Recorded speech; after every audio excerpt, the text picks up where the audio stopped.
Welcome to the MWBE Show. I'm your host, Mike, and today we're going to be talking about scaling up to federal government contracting.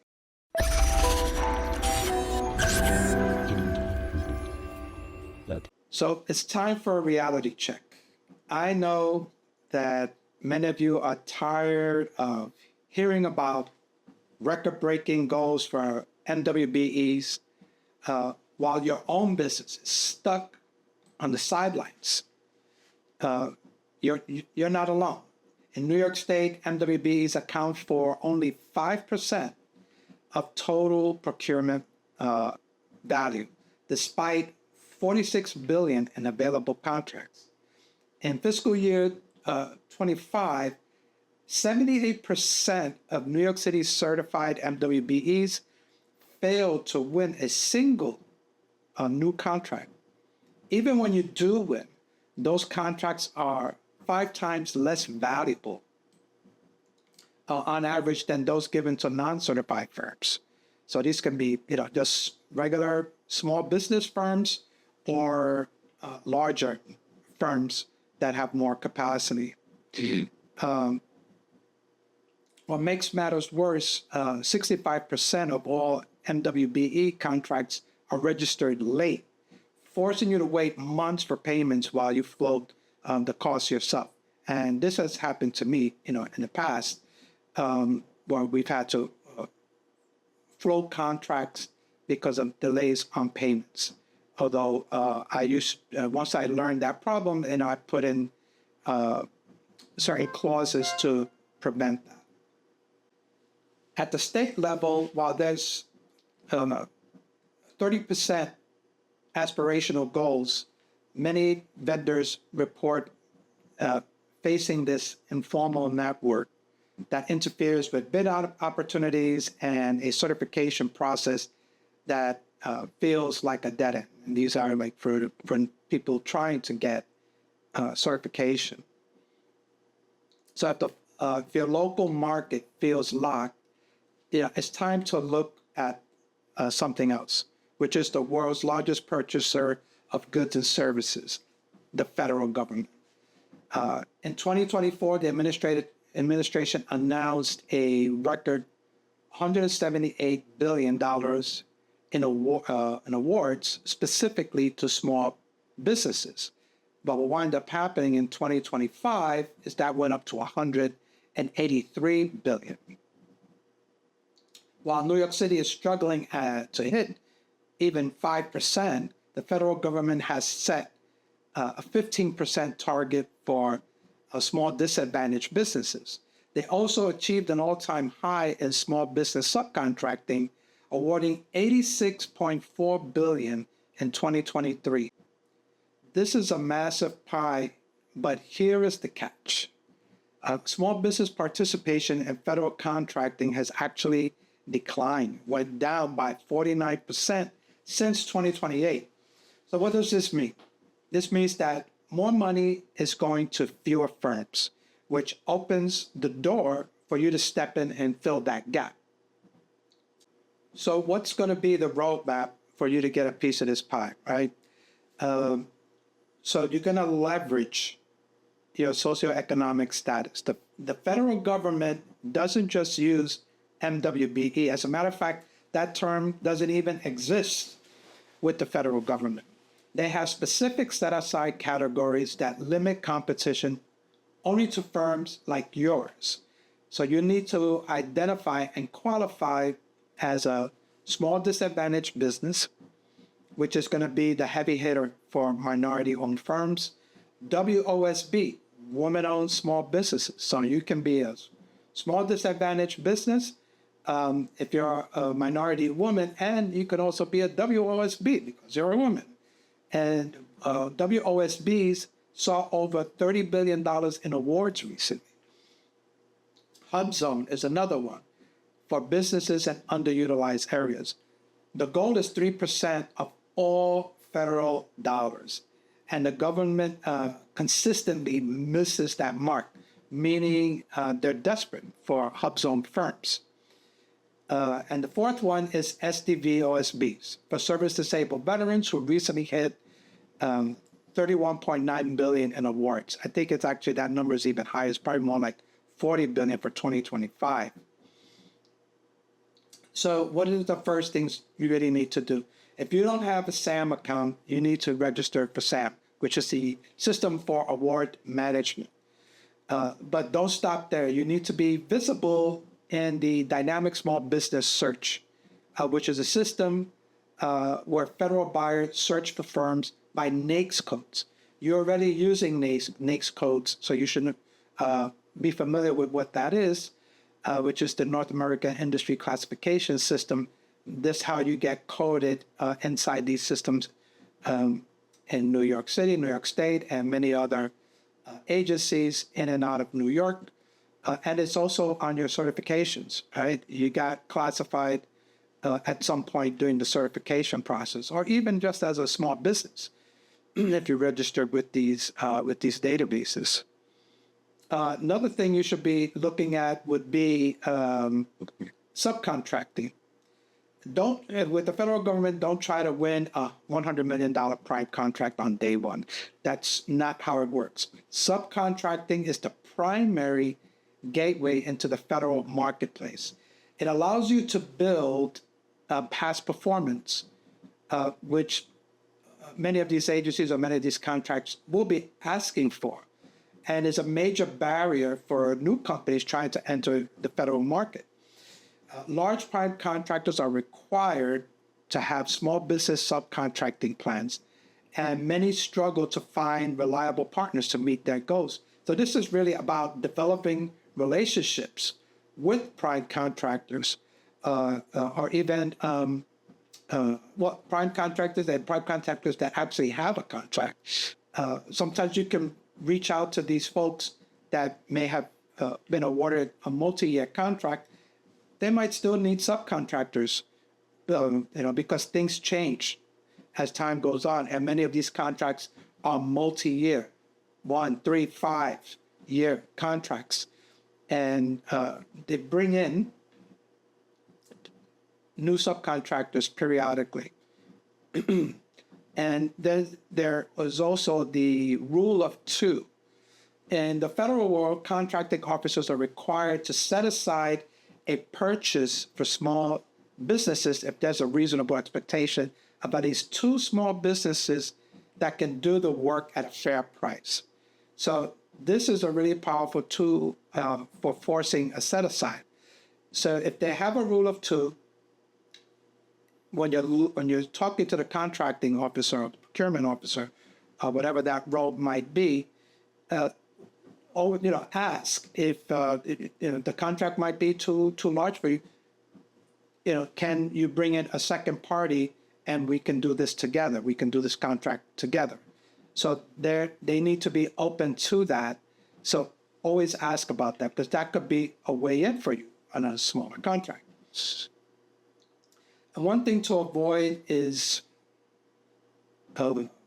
what they call, symbolic endurance, which is really, you have this certification that you qualify for.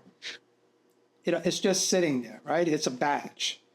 You need to be able to. You won't ever win a contract by not being proactive with your small business, and don't make the certification a crutch. What you want to do is be able to perform as a small business, and the certification is secondary. The federal buyers many times don't even look at that first, right? And they've told me, we don't even look at the certification first. Can you do the work, right? And that's the primary consideration for this. So you're an MWBE, right, or an STVOSB. You don't do anything in terms of a small business and try to do business development and win contracts based on those merits alone. Forget about the certification. The certification helps you if there's a set aside that will be valuable as a secondary portion to the contract. So you have to be proactive. You have to connect with your agency's Office of Small Disadvantaged business utilization or a dedicated small business specialist. These are people that are literally hired to help you find a way in. So leverage that, right? They work for you. These are basically free employees. So leverage that as much as possible. Or you can also, if you have the funds, you can hire a consultant that specializes in federal government contracting. And what I'm saying by this is they need to be able to understand that first there's a roadmap that needs to be built, and then you start working on pipeline, and your pipeline really is 6 to 18 months out. This is, it's hard work. You have to start someplace, which would be from the roadmap. You have to understand who is buying what you sell, and then you have to start looking before the RFP even comes out. And this is the pipeline that you're building. And a good consultant understands that and can help you build that or teach you how to build that. So those are kind of clues with regards to hiring a consultant. It's like this, you don't waste your money, and make sure you have a contract for that. So as we move into 2026, the federal landscape isn't just growing, it's undergoing some fundamental transformations. So the fiscal year 2026 NDAA, right, the National Defense Authorization Act, supports $925 billion in defense funding. While overall federal contract spending hit a record high in 2025 of $833 billion, but with a massive budget comes a new era of overhaul. So I'm not going to get into this into great detail, but the FAR, the Federal Acquisitions Regulations, is being overhauled with aggressive efficiency measures. But there are some benefits to that, and basically to sum it up, they're making it easier for small businesses to become engaged without the complications of the current status of these regulations. But I'll do a separate video on that to walk you through that process, because when you sign up for SAM, you have to attest to being in compliance with these FAR regulations and stuff like that. So you need to understand first what FAR is and what these regulations mean. So there's another shift that's taking place, which is the commercial first and deregulation wave, which is also related to FAR. The administration has issued a direct order that agencies must now procure commercial products and services to the maximum extent practicable. This is great news for MWBEs because the government is stripping those FAR regulations down to statutory essentials to reduce the regulatory burden of first, which is what I just said a few minutes ago, right? They're making it easier in terms of regulation for the small businesses. But this does come with heightened scrutiny, which we recently saw with what's happening with the 8A program. They're really, really clamping down on that because of fraud that has been taking place with the 8A set-asides. So it's having a trickle effect with all set-aside programs. So the Department of Defense is conducting a line-by-line review of all set-aside contracts over $20 million to ensure they contribute appropriately and are not wasteful.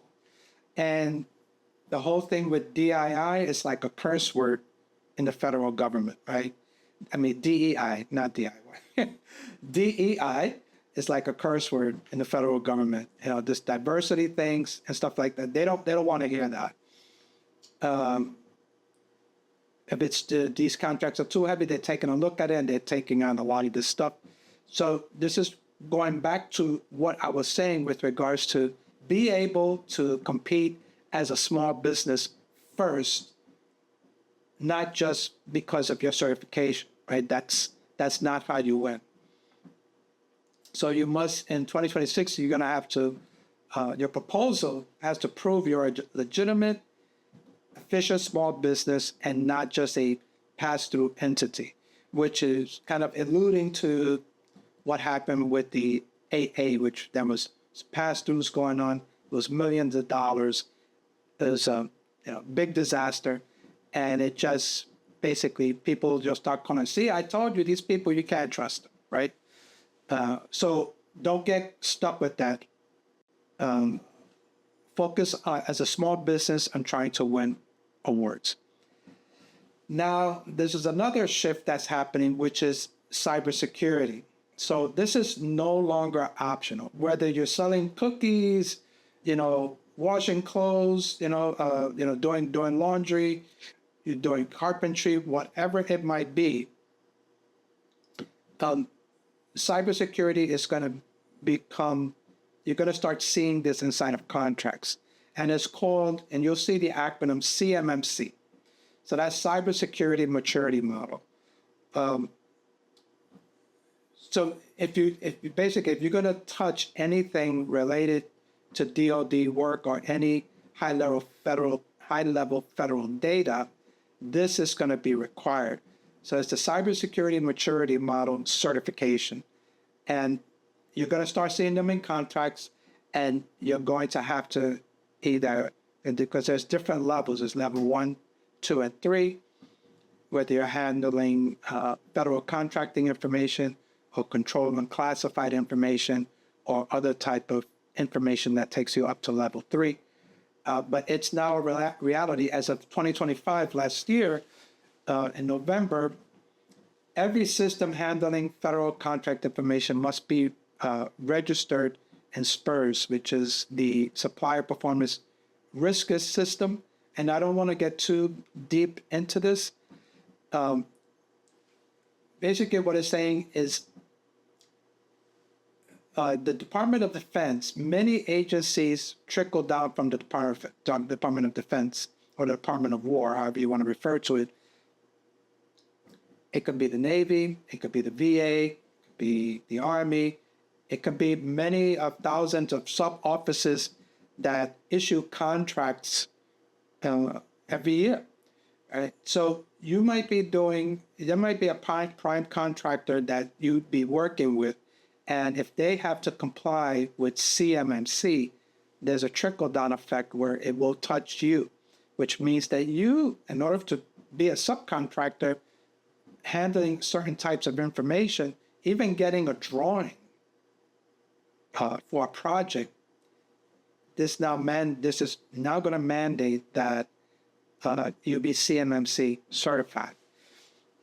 And but I'm going to do an entire video on that, or a series of videos on this, because it's going to be really important for you to understand how this works. But I'm also going to include why it will be valuable for you, because it's good leverage to be able to get into contracts being certified.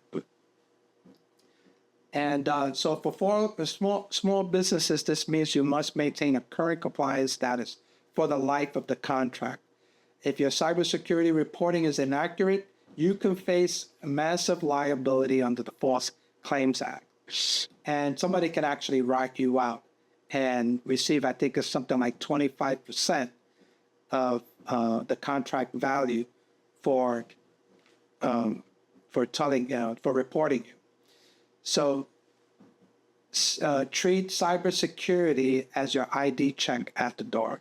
Without it, you simply just won't get in. And this is going to happen to a lot of firms that don't want to go through this process. They're going to see that they're not going to be able to get contracts. Nobody's going to want to hire them for the work that they do. And don't think that this may not apply to you, because it may. The moment you receive a contract, that piece of paper, a contract, and so that will be considered FCI, federal contract information.